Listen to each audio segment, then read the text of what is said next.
Circuit બ્રેકરમાં લો resistance અથવા તો current zero arc ઇન્ટરપ્શનની પદ્ધતિ સમજો. આ પ્રકારની અરેન્જમેન્ટ અથવા તો ગોઠવણીનો ઉપયોગ મુખ્યત્વે આપણે એસી સર્કિટ બ્રેકર્સમાં થાય છે.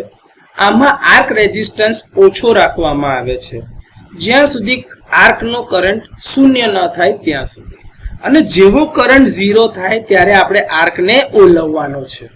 આ પદ્ધતિની અંદરમાં એટલું કરવાનું છે.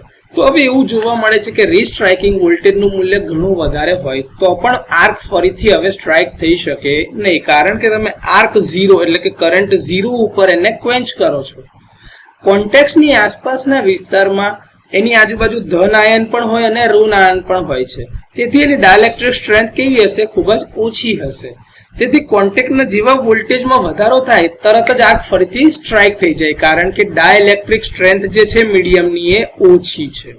પરંતુ જો કરંટ ઝીરો પછી તરત જ આ કોન્ટેક્ટ વચ્ચેના વિસ્તારમાં ડાયલેક્ટ્રિક સ્ટ્રેન્થની અંદરમાં જે વધારો થતો હોય એ આર્કના વોલ્ટેજમાં થતા વધારાની સાપેક્ષે ઘણો વધારે હોય અથવા તો ઝડપી હોય તો આર્ક ફરીથી સ્ટ્રાઇક થતો નથી. આને સ્લેપિયન્સ થિયરી કહે છે કે ભાઈ જેમાં મીડિયમની ડાયલેક્ટ્રિક સ્ટ્રેન્થના વધારાનો દર એ એના રીસ્ટ્રાઇકિંગ વોલ્ટેજના દર કરતા વધારે હોય તો આર્ક થાય નહીં.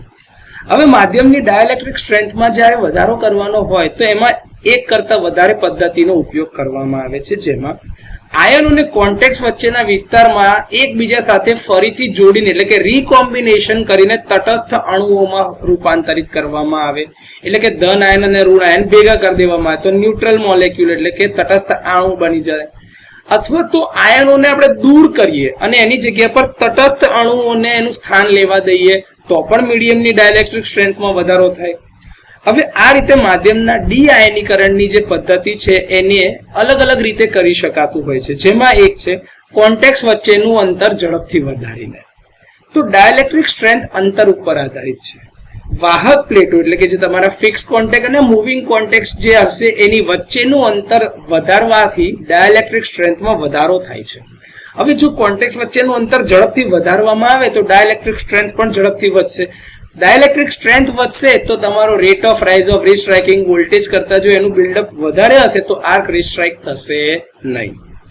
દબાણ વધારવાથી એટલે કે પ્રેશર વધારે હોય ત્યારે ઉચ્ચ દબાણથી, તો કે જ્યારે આર્કની આસપાસનું દબાણ વધતું જાય છે તો આર્ક જે ફોર્મ થશે એને બનાવવા વાળા જે કણ છે એની ઘનતા પણ વધતી જાય છે અને ડીઆયોનાઇઝેશન પ્રક્રિયા ખૂબ જ ઝડપથી વધતી જાય છે. તેથી ડાયલેક્ટ્રિક સ્ટ્રેન્થ પણ ઝડપથી વધે છે અને આર્ક પછી ઇન્ટરપ્ટ થાય છે. કુલિંગ આપવાથી જો આર્કને તમે ઠંડો કરવા માંગો અથવા તો ઠંડો કરતા હોય તો ડીઆયોનાઇઝેશનની પ્રક્રિયા ઝડપી બને છે, તેથી ડાયલેક્ટ્રિક સ્ટ્રેન્થમાં વધારો ઝડપી બનશે. બ્લાસ્ટ ઇફેક્ટ અથવા તો બ્લાસ્ટ અસર. આ પદ્ધતિમાં ગેસ અથવા તો ઓઇલના ફ્લશ દ્વારા આર્કના આયોનાઇઝ્ડ કણો જે હશે એ ઝડપથી દૂર કરવામાં આવે. હવે એ જે આયોનાઇઝ્ડ પાર્ટિકલ્સને તમે હટાવી દીધા એની જગ્યા ઉપર તટસ્થ અણુઓને મૂકવામાં આવે, જેના કારણે માધ્યમની ડાયલેક્ટ્રિક સ્ટ્રેન્થમાં વધારો થશે. હવે આ વધારો ઝડપી હોવો જોઈએ રીસ્ટ્રાઇકિંગ વોલ્ટેજની સાપેક્ષે. જો એ વધારો ઝડપી હોય તો આર્ક ફરીથી સ્ટ્રાઇક થશે નહીં.